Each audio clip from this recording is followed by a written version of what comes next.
Welcome back to our Friday night blog video. Today I am here with Molly, and in this week's segment we're going to talk about connection with your horse and how it's used in training. So this is kind of our first video post on training versus just riding. So I'm excited to put this out here for you guys. And like I said, this is on connection. For anybody that's done much animal training, doesn't matter if it's horses, dogs, or some other kind of species. Connection is important because it means that you have the animal's trust and that you have their attention. And that's especially important in the horse. Since the horse is a prey animal and they're a herd animal, they really rely a lot on safety and comfort. So we can use those two, feelings basically and emotions for the horse as a positive reinforcement, just like you would use like treats for a dog. So how do we get that, and what does it look like? Basically, for the horse, it means that they kind of start to see us almost like another herd member. So that, if you're working through some kind of a training issue, you can stop, basically just hang out with your horse, and they get a level of comfort from that.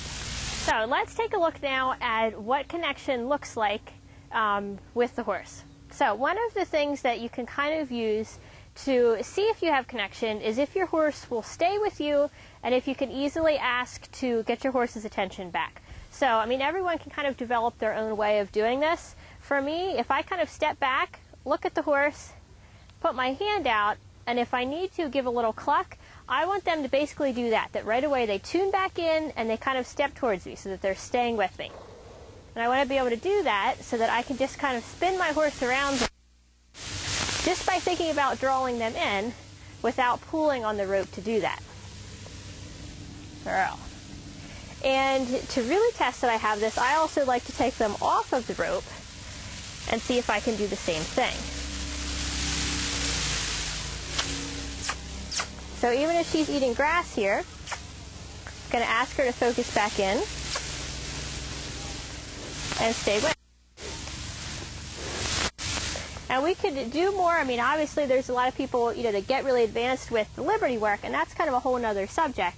But the basis of what I'm trying to kind of, show you in this video is just how connection affects training. So if you take this and you're working on, doesn't matter if you're doing dressage, if you're doing hunters, eventing, one of the Western disciplines, anything you do, if you can have your horses focus, have their attention, and have a connection with them, the training process is going to be easier. And also, horses are similar to dogs in that they're eager to please. They want to please. And if you have kind of a connection with your horse, they're going to want to please you a lot more than if you don't have that.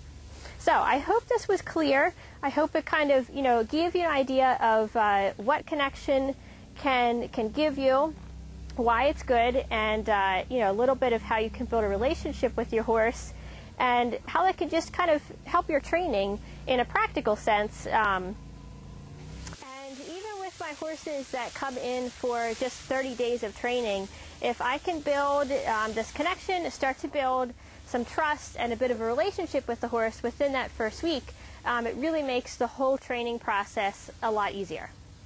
So that is today's video. If you have any questions, if anything wasn't clear, please put it in the comments.